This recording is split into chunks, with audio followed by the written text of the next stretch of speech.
I'm a 40-year-old man who was married to my 39-year-old wife for 10 years. We started dating 3 years before that, and we met at work. We had both long moved on from that job, but it brought us each other, so it held a special place in our hearts. We have 2 beautiful children as well, so for me, things have always been great. It's the kind of life that I always imagined myself living at this age, and since I got it, I couldn't help but be grateful for it. Unfortunately, I realized that wasn't going to last forever. My wife is now my ex-wife, and I'm about to tell you all how it went down since things just resolved about a month ago, and I now feel like I'm in the right kind of headspace to go on and about it. So, I have to make one part of our history very clear. When I first met my ex-wife at work, we were going to call her Angela for the sake of this. She was dating a guy called Vincent. He'd come into work every now and then to see her, and as much as I hate this man's existence now, he's extremely good looking. He's got the kind of face that I think most women would find attractive.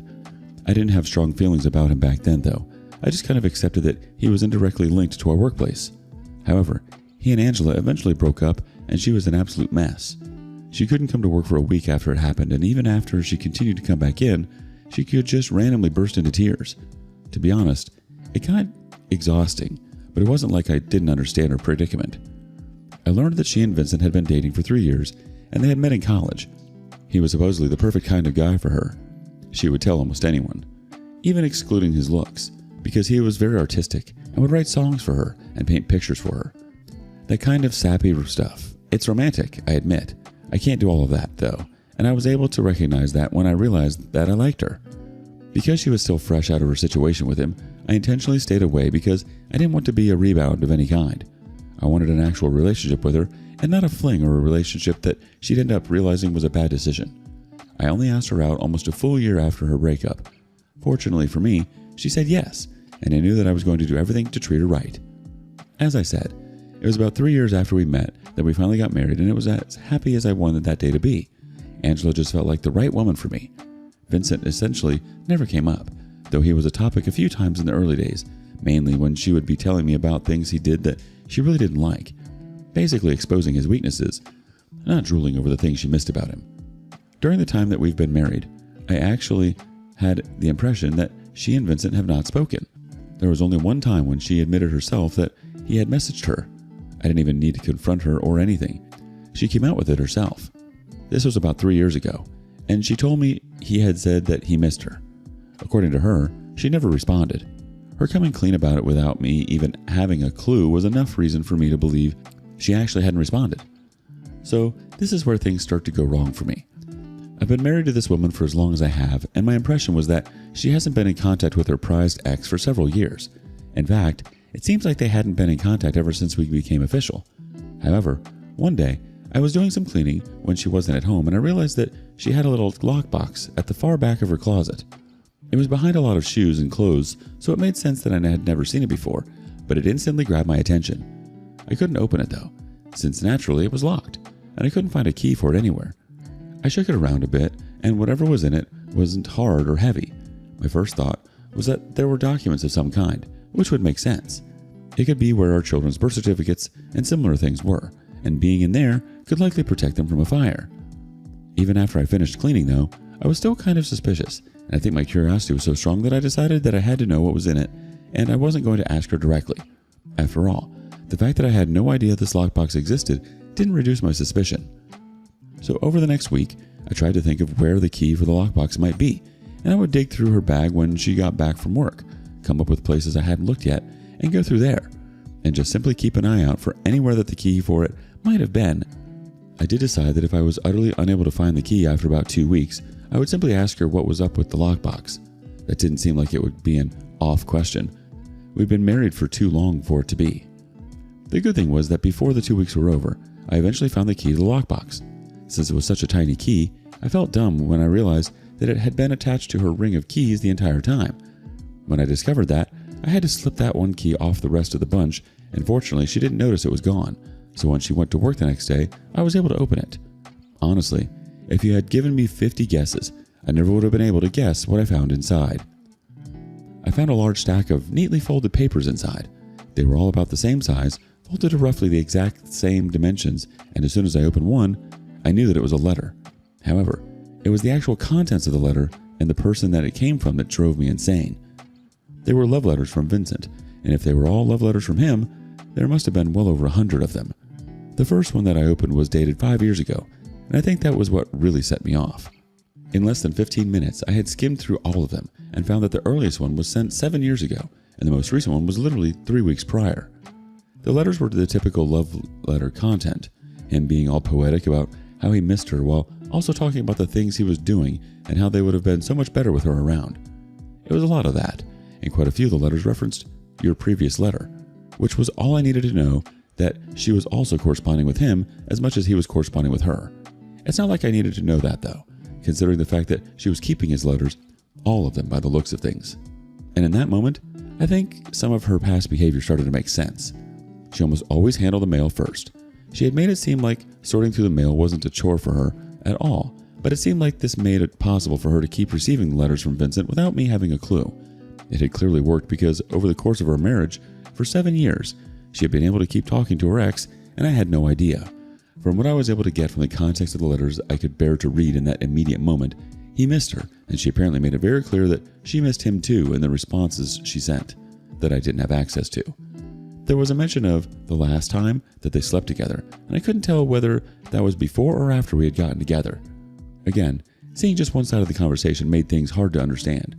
In that moment though, I eventually gave up on reading everything and just decided to take photos of as many of the letters as I could. I got to 103 before I gave up because it was clear that there were at least 100 more. I made sure to take a picture of the entire pile so it would be clear that there were hundreds. After that, I folded everything back up, arranged the back in the lockbox, and put it where I found it. When she got back that night, I made sure to sneak her key back onto the keychain. I knew that I needed to find out more though. What I found was enough for me to divorce her, and I was already certain that I was going to do that. However, I needed to know more before I got to that point. I wanted to know if they had seen each other or slept together in the time that we had been together, so I knew I would need to check her smartphone when I could.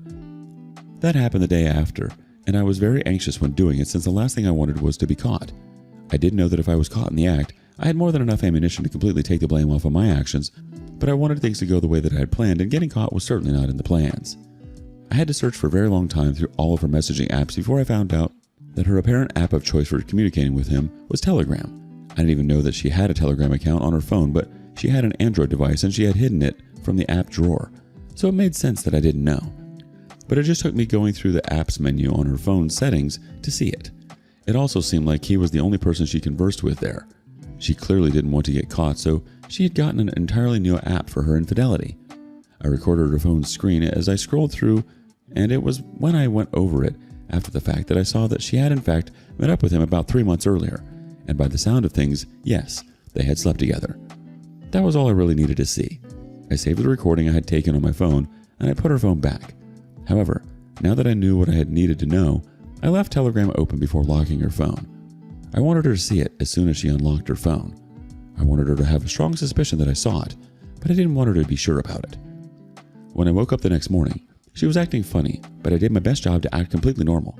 I knew she was busy scraping through her memory as to whether she left the app open before she went to bed, but considering how secretive she had to be regarding the affair, she must have been sure she closed it. She kept asking me, "Are you okay, babe?" throughout the day, despite me being certain I wasn't giving off any signs. I kept convincing her that I was fine, and eventually she stopped asking before she went off to work. Oh, did I mention that she works as a marriage counselor? That's the most ironic part of the entire thing. As soon as she was gone, I took the kids to school, and then I headed to a divorce lawyer that my friend had recommended for me.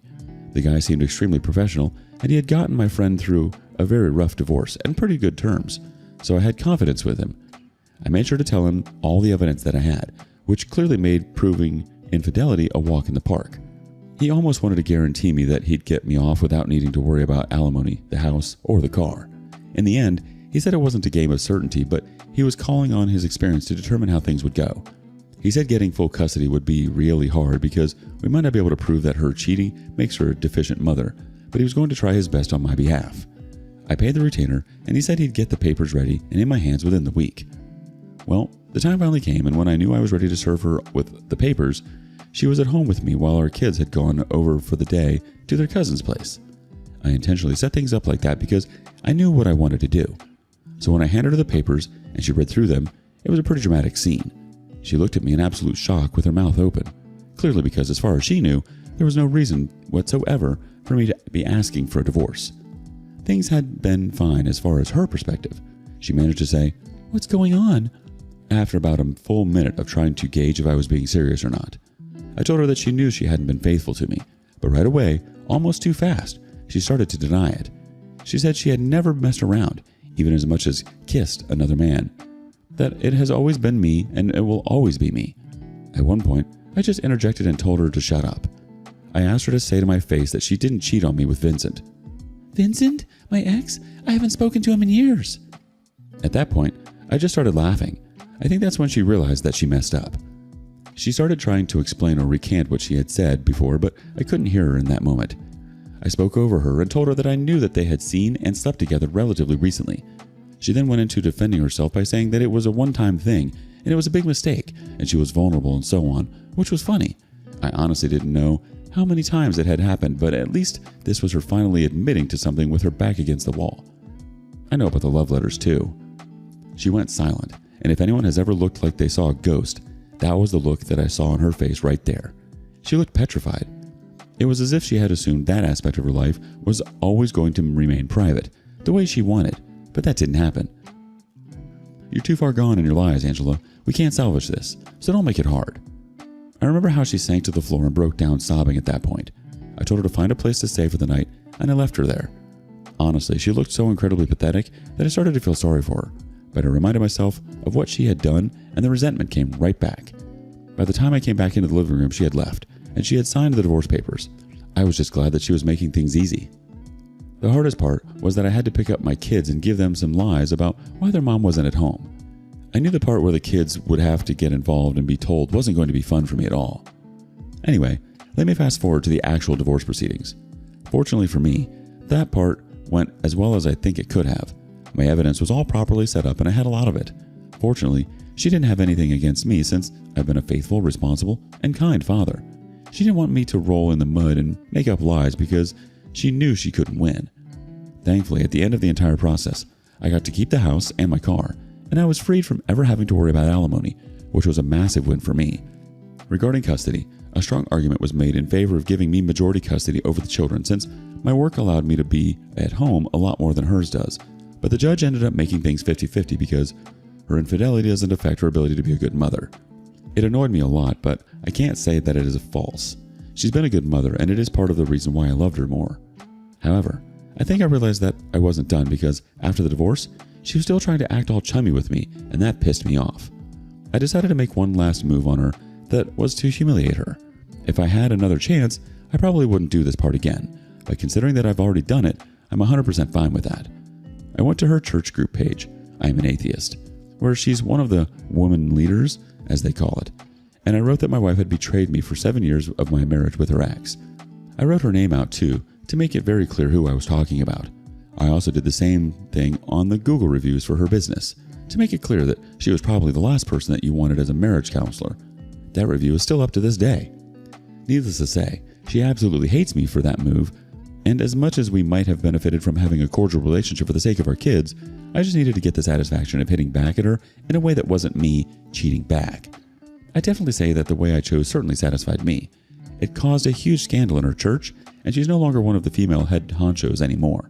She's now just a regular member of the congregation like everyone else. And I know about the impact that my exposure has had on her business because of how much she's begged me to take it down. The moral of the story is incredibly straightforward. It's to be faithful, because that is not hard to do at all, honestly. I pity my children the most of this whole saga, but I just really hope that they can grow up without this divorce having a lasting impact on them